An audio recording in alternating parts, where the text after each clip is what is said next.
Imagine this, it's 1945, the war is over, Hitler is dead, Berlin is burning. We've been told that evil was defeated, Nazism was crushed, the Allies celebrated victory, and the world was supposed to be safe from tyranny. But what if I told you that's only the version they wanted you to believe? What if I told you the Nazi regime didn't really die in those bunkers? What if instead, it was quietly transplanted its roots, its scientists, its twisted ideologies, into the very nations that claim to have destroyed it? Because that's exactly what happened.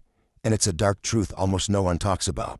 Let's start with one of the most shocking programs in US history, Operation Paperclip. In 1945, as Nazi Germany crumbled, American forces weren't just hunting down war criminals. They were also racing against the Soviet Union to snatch up the greatest Nazi minds, rocket scientists, chemical weapons experts, engineers who built terrifying tools of war.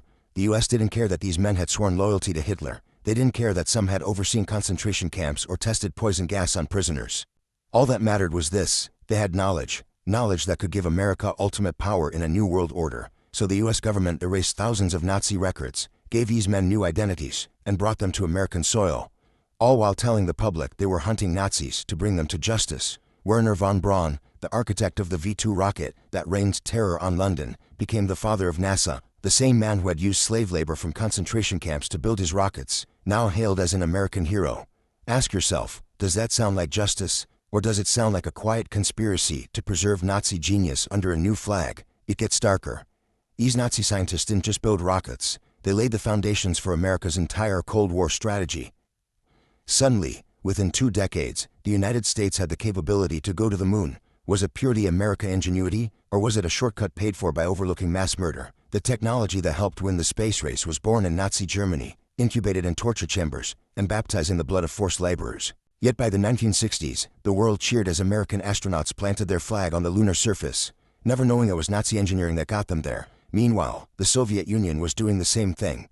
They too captured Nazi scientists, racing to build bigger missiles, deadlier warheads. The two superpowers terrified humanity with the specter of nuclear annihilation built on the brains of Hitler's best. Think about that. Our modern age, with its nukes pointed at each other, its intercontinental ballistic missiles, its space satellites watching us from above, all trace back to Nazi laboratories. But rockets weren't the only prize. Some of the most grotesque Nazi doctors were also spared punishment. Why? Because their knowledge of human experimentation was too valuable to destroy. Men like Dr. Hubertus Strughold, who performed brutal experiments on concentration camp inmates to test human endurance, was brought to the US and dubbed the father of space medicine. And then there was Dr. Kurt Bloch, who tested plague viruses on prisoners. Instead of hanging at Nuremberg, he was picked up by American intelligence for his expertise in biological warfare.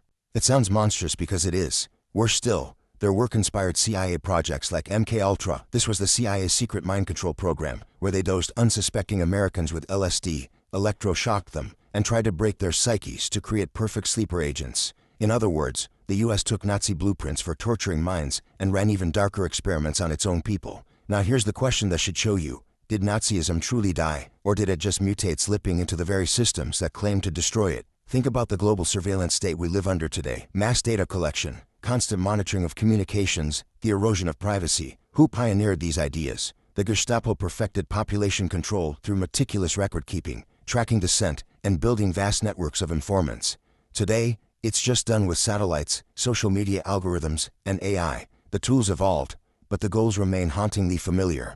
And what about medical ethics? Nuremberg was supposed to set strict codes after Nazi doctors performed horrific experiments. Yet we still see stories of unethical testing on marginalized groups even decades later. Is humanity so quick to forget? So was the defeat of Nazi Germany truly a moral victory, or was it simply a transfer of dark expertise, wrapped in new flags, speaking new slogans? When you watch the next rocket launch, marvel at a satellite photo of Earth, or hear of intelligence agencies toppling governments in distant countries. Remember that the ghosts of Nazi science and Nazi control might be closer than you ever imagined. It's a terrifying possibility, one that most history textbooks politely skip. That while Hitler's corpse burned in Berlin, his most dangerous weapons, his scientists, his engineers, and their horrific ideas were quietly rescued, given new homes, and allowed to keep building their twisted visions under new flags. Because that's exactly what happened. And it's not just an old scandal buried in history. The dark roots of Nazi Germany are still tangled deep inside the world we live in today.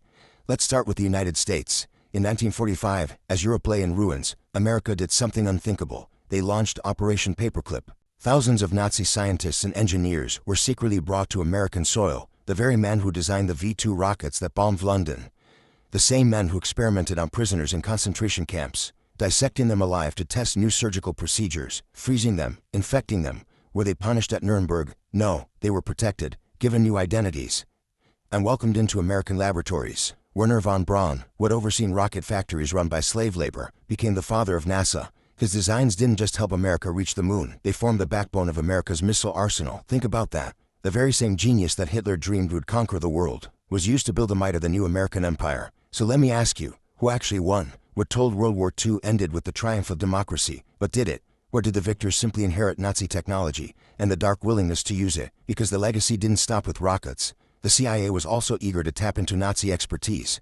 After all, the Nazis weren't just masters of conventional warfare, they were masters of psychological control. Under programs like MKUltra, the CIA experimented with LSD, hypnosis, and torture, often inspired by Nazi doctors' work in the camps. Some of these doctors even directly advised American handlers. Dr. Kurt Blom, who had tested plague and anthrax on concentration camp victims, was spared prosecution. Why? Because the US wanted his knowledge of biological warfare.